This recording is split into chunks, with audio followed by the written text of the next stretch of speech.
മാങ്കൂട്ടത്തിനെതിരെ ഒന്നോ രണ്ടോ പരാതികളല്ലെന്ന് ആവർത്തിച്ച് പറഞ്ഞിരുന്നു. ഔദ്യോഗികമായി ആരും മുന്നോട്ട് വരാഞ്ഞതായിരുന്നു പ്രധാനപ്പെട്ട പ്രശ്നം. പരാതി ഉന്നയിച്ചവരിൽ കോൺഗ്രസ് പാർട്ടി പ്രവർത്തകരായ യുവതികളുണ്ട്. അതെ, കോൺഗ്രസ് പാർട്ടിയിലെ പെൺകുട്ടികളിൽ പലരും രാഹുലിനെ കൊണ്ട് പൊറുതിമുട്ടി പലതവണ പരാതി നൽകിയിട്ടുണ്ട്. നിരവധി പരാതികൾ ലഭിച്ചുവെന്ന് കേരളത്തിന്റെ മുൻ ആഭ്യന്തരമന്ത്രിയും കോൺഗ്രസിന്റെ മുതിർന്ന നേതാവുമായ രമേശ് ചെന്നിത്തല ഇന്ന് തുറന്ന് സമ്മതിച്ചു. അല്ല, പ്രതിപക്ഷ നേതാവിനും അന്നത്തെ KPCC പ്രസിഡന്റിനും നേതാക്കൾക്കും പരാതികൾ ധാരാളം കിട്ടി. അന്ന് ആ സന്ദർഭത്തിൽ പാർട്ടി ഏകകണ്ഠമായി എടുത്തൊരു തീരുമാനം. പ്രതിപക്ഷ നേതാവിനും അന്നത്തെ KPCC അധ്യക്ഷനും ധാരാളം പരാതി ലഭിച്ചുവെന്നാണ് ചെന്നിത്തല പറയുന്നത്. അതായത് VD സതീശനും K സുധാകരനും. എന്നിട്ടാണോ K സുധാകരൻ രാഹുൽ മാങ്കൂട്ടത്തിന് ക്ലീൻ ചിറ്റ് നൽകിയത്? ഇപ്പോൾ കേരളം അറിഞ്ഞ പരാതിക്കാരിയല്ല എന്ന് ഉറപ്പാണ്. കാരണം മെയ് 12-നാണ് സണ്ണി ജോസഫ് KPCC അധ്യക്ഷനാകുന്നത്. അപ്പോൾ മെയ് 12-ന് മുൻപുള്ള പരാതി അല്ലേ അത്? കാരണം മെയ് 30-നാണ് സുഹൃത്തു വഴി ഗർഭചിത്രത്തിനുള്ള മരുന്ന് രാഹുൽ മാങ്കൂട്ടത്തിൽ ഈ പെൺകുട്ടിക്ക് എത്തിച്ചു നൽകുന്നത്. ആ പരാതികളിൽ കോൺഗ്രസ് എന്ത് ചെയ്തു? രാഹുലിനെ വിളിച്ചു ചോദിച്ചപ്പോൾ രാഹുൽ ഇന്നസെന്റ് ആണെന്ന് ബോധ്യപ്പെട്ടുവെന്നാണ് K സുധാകരൻ പറഞ്ഞത്. ഇത്രയധികം പരാതികൾ നിങ്ങളുടെ മുന്നിൽ വന്നിട്ടും എങ്ങനെയാണ് K സുധാകരന് രാഹുലിന്റെ നിരപരാധിത്വം ബോധ്യപ്പെട്ടത്? രാഹുൽ മാങ്കൂട്ടത്തിലെ ന്യായീകരിക്കുന്ന കുറെ മനുഷ്യർ നമുക്ക് ചുറ്റുമുണ്ട്. അവരുടെ പ്രധാനപ്പെട്ട പ്രശ്നം, അല്ലെങ്കിൽ അവരുടെ ആദ്യത്തെ പ്രശ്നം, പരാതിക്കാരി പരാതി കൊടുക്കാത്തതായിരുന്നു.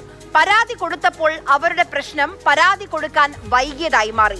ഇന്നും രാഹുലിനു വേണ്ടി പ്രഭാതം മുതൽ പ്രദോഷം വരെ പണിയെടുക്കുന്നത് രാഹുൽ ഈശ്വറാണ്. പെൺകുട്ടി പരാതി കൊടുത്ത ദിവസം രാഹുൽ ഈശ്വർ മാതൃഭൂമി ന്യൂസിന്റെ സൂപ്പർ പ്രൈം ടൈം ചർച്ചയിൽ പങ്കെടുത്തിരുന്നു. അന്ന് രാഹുൽ ഈശ്വർ പറഞ്ഞത് നമുക്കൊന്ന് കേട്ടുവരാം. രാഹുൽ മാങ്കൂട്ടത്തിലെ മാത്രം എങ്ങനെ തെറ്റുകാരനായി? കല്യാണം കഴിച്ചൊരു പെൺകുട്ടി രാഹുൽ മാങ്കൂട്ടത്തിലുമായി ബന്ധപ്പെടുന്നു. ആ കല്യാണത്തിന്റെ കാര്യം രാഹുൽ മാങ്കൂട്ടത്തിന് അറിയില്ല എന്നാണ് രാഹുൽ മാങ്കൂട്ടത്തിലെ എല്ലാ സുഹൃത്തുക്കളും പറയുന്നത്. അപ്പോൾ ആ അവസ്ഥയിൽ രാഹുൽ മാങ്കൂട്ടത്തിൽ എങ്ങനെ മുമ്പോട്ട് പോയി ആ കുട്ടിയോട് കല്യാണം കഴിക്കും? രണ്ട്, രാഹുൽ മാങ്കൂട്ടത്തിൽ ആ പെൺകുട്ടിയോട് ലൈംഗിക താല്പര്യമായിരുന്നില്ല സാർ, ഒരു കുഞ്ഞു വേണമെന്നായിരുന്നു, കുടുംബം വേണമെന്നായിരുന്നു. പക്ഷേ ഓൾറെഡി കല്യാണം കഴിച്ചൊരു സ്ത്രീയെ എങ്ങനെ കല്യാണം കഴിക്കും? ആ യഥാർത്ഥത്തിൽ ഈ ഒരു വർഷത്തിനുള്ളിൽ 2 ചെറുപ്പക്കാരുടെ ജീവിതത്തിന്റെ നാശത്തിലേക്കാണ് പോയത്.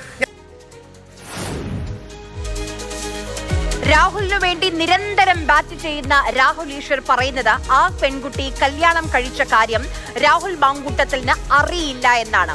അതായത് പെൺകുട്ടി രാഹുലിനെ ചതിച്ചുവെന്ന്. രാഹുൽ ആ പെൺകുട്ടിക്കൊപ്പം ഒരു കുഞ്ഞും കുടുംബവും ആഗ്രഹിച്ചുവെന്നാണ്. നമുക്ക് രാഹുൽ മാങ്കൂട്ടത്തിന്റെ മുൻകൂർ ജാമ്യാപേക്ഷ ഒന്ന് നോക്കാം. ഇപ്പോൾ നിങ്ങൾ മഞ്ഞ വരയിൽ അണ്ടർലൈൻ ചെയ്ത് കാണിക്കുന്ന ആ 3-ാമത്തെ പോയിന്റ് ശ്രദ്ധിച്ചു വായിക്കേണ്ടതാണ്. The victim contacted the petitioner and made friendship with petitioner. Later, she told that her husband is committing domestic violence on her. Later, the relationship grew. എന്താണ് ഇതിന്റെ മലയാളം? ഫേസ്ബുക്കിലൂടെ സൗഹൃദത്തിലാകുന്നു. ഭർത്താവ് ഉപദ്രവിക്കുന്ന കാര്യം പെൺകുട്ടി പറയുന്നു. പിന്നീട് ബന്ധം വളർന്നു. ഇത് പെൺകുട്ടിയുടെ മൊഴിയല്ല, നിങ്ങളുടെ ഹീറോ രാഹുൽ മാങ്കൂട്ടത്തിൽ നൽകിയ മുൻകൂർ ജാമ്യ ഹർജിയിലെ വരികളാണ്. അതിലാണ് ഭർത്താവുള്ള കാര്യം അറിയാമെന്ന് രാഹുൽ മാങ്കൂട്ടത്തിൽ സമ്മതിക്കുന്നത്.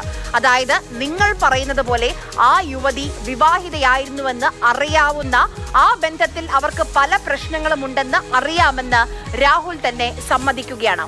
ആ പെൺകുട്ടിയെയാണ് കുഞ്ഞ് വേണമെന്ന് പറഞ്ഞ് പ്രലോഭിപ്പിച്ച് രാഹുൽ പീഡിപ്പിച്ചത്.